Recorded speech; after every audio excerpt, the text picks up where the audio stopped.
So you come into the room, you want to announce your presence, then you're going to tell them that you're going to be performing a head to toe assessment on the child.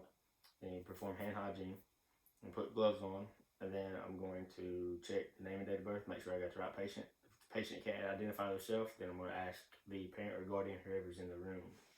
And when they verify, then I can start the head to toe assessment.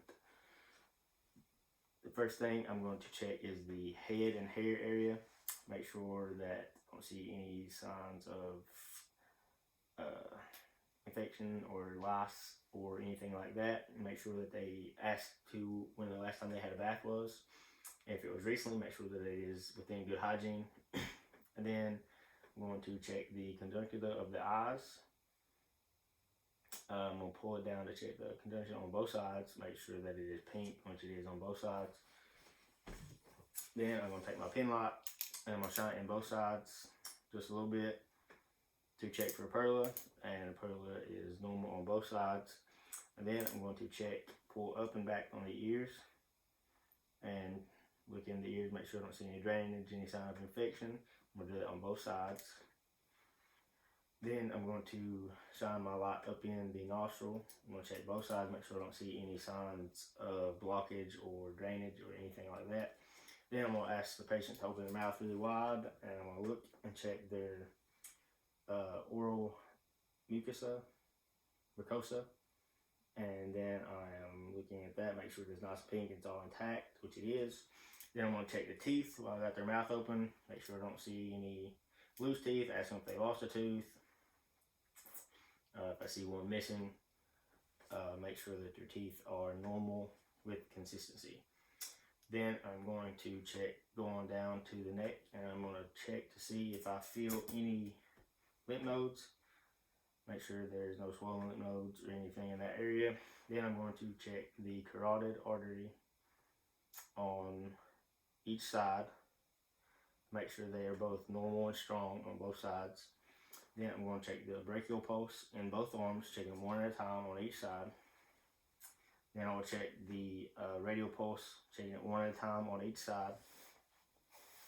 Then with their arms, I'm going to check for the growth and development, make sure that it is normal with the child's age.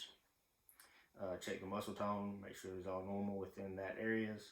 Then I'm going to check capillary refill. It's good, check it on both sides. Then I'm going to pull the patient's gown up, and while I'm doing that, I'm checking the patient's skin to make sure it is all normal. It is normal to origin. Then I'm going to pinch it just a little bit to check the skin turgor, make sure it is in good shape, which it is. Then I'm going to go ahead and listen to the heart and lung sounds. Listen to the 4 heart sounds.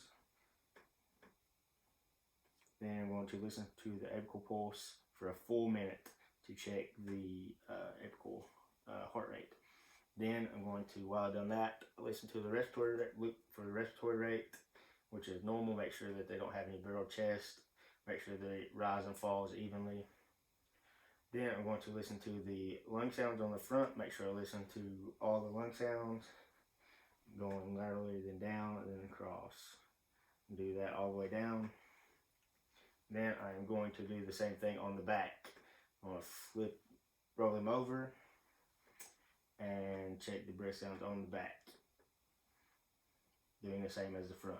Then I'm going to listen to the 4 quadrants of the belly, making sure that I hear bowel sounds in all 4 quadrants, which I did. And then I'm going to palpate all 4 quadrants to make sure that there's no pain or any palpation of anything abnormal. Then I'm going to ask if they've had any trouble breathing or coughing or anything of that nature. And then if they can't respond, I'll ask the mother if there's been any sort of coughing or breathing problems, or if they've even mentioned it to them. If they're not, then that's good. And then I'm going to ask about their bowel movement, when the last time their bowel movement was it normal with consistency? And I'll ask when the last time they voided, how much they voided, what the color and smell was, if it was normal to consistency. Then I'm going to move down to the legs. I'm going to check the popliteal in both sides behind the knee. And then I'm going to check the dorsalis pedis on both sides. And then I'm going to check the pedal pulse in both feet. Then while I'm looking at his feet, I'm checking the capillary refill on both sides, make sure that's normal. Then I'm looking at the skin of the legs, make sure there's normal origin, make sure I don't see any lesions, breakdowns, signs of inflammation. Then I'm going to look at the growth and development of the legs, make sure that it's all normal within the age of the child. Then I'm going to perform the range of motion, make sure the range of motion is good, and do that with all 4 extremities. Then I do the growth and development of the torso of the child, make sure that its muscle tone and all that is normal throughout the body within age limits.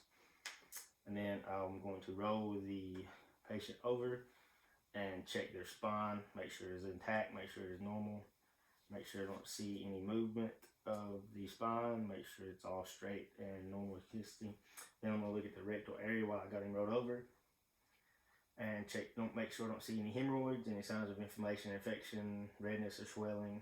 Don't see any of that.